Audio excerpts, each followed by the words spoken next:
तमाम वो गलत कार्य हुए हैं उस बच्चे के साथ, जो शायद एक मेल मेंबर के साथ नहीं। सबसे बड़ा पद मिलना चाहिए तुझे।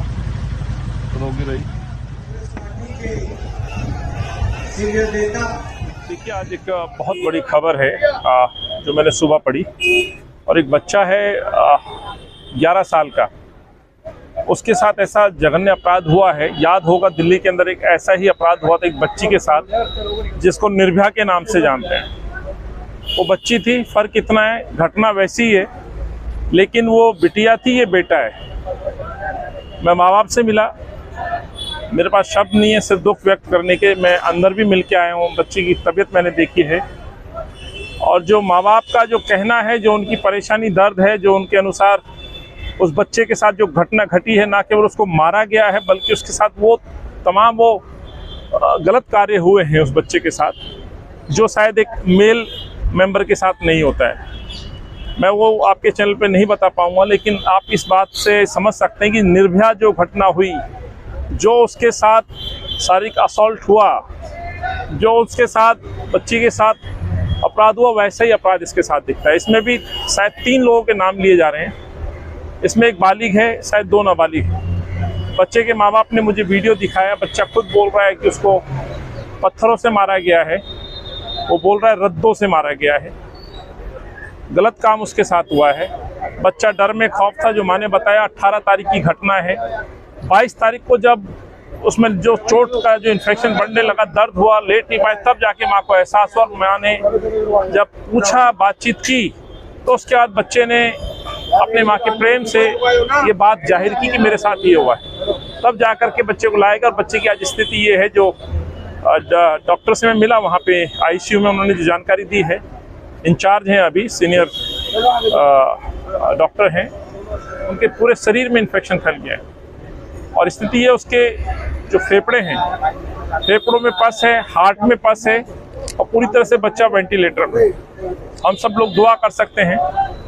और माँ बाप की एक शिकायत है कि आखिर सरकार अब तक इस बच्चे को लेकर के तमाम समाचार पत्रों ने खबर लिखी है। आज नवभारत टाइम्स के अंदर एक बहुत बड़ी स्टोरी है इस माँ बाप के दर्द की। पता नहीं सरकार क्यों सोई है। दुख होता है, सरकार के मंत्री जी जेल में है, अंदर कई लोग मिले जिन्होंने पर्चियां दिखाई, दवाई बाहर से लाई है, कई तरह की शिकायतें हैं, उस पर मैं बात नहीं करूंगा, लेकिन इस बच्ची के लिए हक जरूर मांगूंगा। इस बच्चे को जिस तरह से निर्भया के लिए एफर्ट्स किए गए, उसको बेहतर इलाज के लिए विदेश भेजा गया, सिंगापुर भेजा गया, आज मुझे लगता है इस बच्चे को जरूरत है, इस बच्चे को बेहतर ट्रीटमेंट की जरूरत है। उसके बड़े भाई जो हैं, उन्होंने मुझे कहा कि हमें जो यहाँ अपने लेवल पे जो प्रयास कर रहे हैं वो तो ठीक है, लेकिन शायद ये उस केस को कंट्रोल ना कर पाए, उनका ये कहना है। तो मेरी ये मांग रहेगी अरविंद से, इस सरकार से, आप कहते तो गरीबों के साथ खड़े हुए, लगभग 10 दिन से ज़्यादा हो गया ये बच्चा जिंदगी और मौत से जूझ रहा है। कम से कम अब इसकी रिपोर्ट को कहीं बड़े अस्पताल में बेहतर इलाज के लिए इस पे विचार विमर्श करना चाहिए। यदि हम लोग उस समय उस निर्भया की बच्ची को बचाने के लिए वो एफर्ट्स कर सकते हैं, तो आप क्यों नहीं कर सकते? तो ये मेरा जरूर एक मांग है, और मैं एक मानवीय पहलू पर अरविंद से बात कर रहा हूँ। ऐसा नहीं कि मैं विपक्ष का कोई नेता हूँ, मैं देख के आया हूँ और ये मैं मांग रखता हूँ। जिस तरह से बच्चे की हालत काफी खराब बताई, आप मांग कर रहे हैं कि उसको अच्छा इलाज मिले, लेकिन दिल्ली सरकार से और क्या कहेंगे, क्योंकि जिस तरह से क्या उसको कंपनसेशन या देखिए, अभी तो मैं सिर्फ ये दुआ करता हूँ बच्चा ठीक हो। माँ रो रही है, उसकी कंडीशन ऐसी नहीं है, उसके पिता बहुत गरीब आदमी हैं, आर्थिक मदद का एक अलग विषय, लेकिन बच्चे की जान के लिए बेहतर जगह यदि इलाज उपलब्ध हो तो इलाज इस बच्चे का हक है, वो मिलना चाहिए। ऐसी जो जघन्य अपराध है उसमें जो बच्चा भुगत रहा है, जो जिंदगी मौत से लड़ रहा है, उस बच्चे के लिए मुझे लगता है सरकार को आगे आने चाहिए। और पहले हुआ है, निर्भया की जब घटना हुई तो उस बच्ची को सिंगापुर तक भेजा गया था। ये सरकारी अस्पताल का जो हाल है साहब दुनिया जानती है, मैं इसमें नहीं कुछ टिप्पणी करना चाहता। माँ बाप का भी वही कहना है कि साहब यहाँ है, जो इनके संसाधन है उसका प्रयोग कर रहे हैं, लेकिन इस बच्चे को वो हक है, उसको जान बचाने का वो हक यदि कहीं और से भी उपलब्ध हो तो उपलब्ध कराया जाना चाहिए। आपने कहा कि यहाँ पर कुछ लोगों को दवाइयाँ नहीं मिली, क्या लगता है यहाँ पे इलाज इसका जो ढंग से होना चाहिए बेहतर ढंग से नहीं हो पा रहा? देखिए, मैं ये बात अभी नहीं कहूँगा, लेकिन जिस तरह से मैंने वहाँ स्थिति देखी है, मैं इस पर कोई टिप्पणी नहीं करना चाहता हूँ। मैं आज सिर्फ इस बच्चे के लिए कहना चाहता हूँ, जब मैं माँ से मिला तो वहाँ जरूर कुछ लोग मुझे अपनी पर्चियाँ लेकर के आई, 4-4 गोलियां बाहर से लिख रही हैं और अरविंद कहते हैं कि दवाई फ्री है।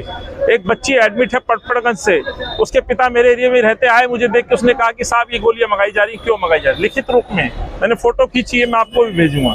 ये अस्पताल का एक छोटा सा नमूना आज मैं पहली बार जहाँ करके मैंने देखा, आईसीयू के बाहर लोग, और बच्चों का ये वार्ड है, सब जो यहाँ अधिकतर केसेज हैं वो बच्चों के, छोटे बच्चों के हैं। 2 महीने से लेकर के 2 दिन के बच्चे से लेकर के 12-14 साल तक के बच्चे एडमिट हैं साहब। तो मुझे लगता है सरकार को इस पे और बहुत कुछ करने की आवश्यकता है। जो माँ ने कहा कि जो संसाधन है सर उससे मेरा बच्चा बचेगा नहीं बचेगा मुझे नहीं मालूम, लेकिन इस बच्चे का अपर यदि कोई और इलाज कहीं उपलब्ध हो सकता है, बेहतर सुविधाएं मिल सकती है मेडिकल की, तो इस बच्चे को मिलनी चाहिए। अरविंद से मैं यही प्रार्थना करने आया हूँ।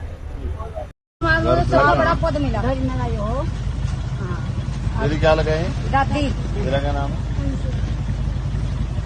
हम तो घर में सब ठीक है? सबसे बड़ा पद मिलना चाहिए तुझे। तो रोगी रही तेरी शकल देख लीजिए। रोगी रही सब ठीक है? ये कोई बात है अंशी है?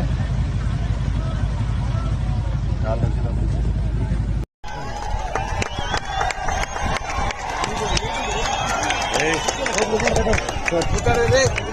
अध्यक्ष देश पे कांग्रेस पार्टी के सीनियर नेता, सिविल सोसाइटी के चैंपियंस,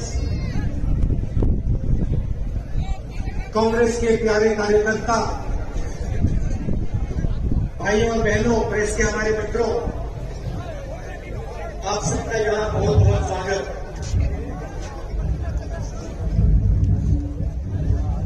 ಚಾಮರಾಜನಗರದ ನಾಗರಿಕ ಬಂಧುಗಳೇ, ವೇದಿಕೆ ಮೇಲೆ ಇರ್ತಕ್ಕಂಥ ಎಲ್ಲ ಕಾಂಗ್ರೆಸ್ ಪಕ್ಷ ಮುಖಂಡರೇ, ಸಾಮಾಜಿಕ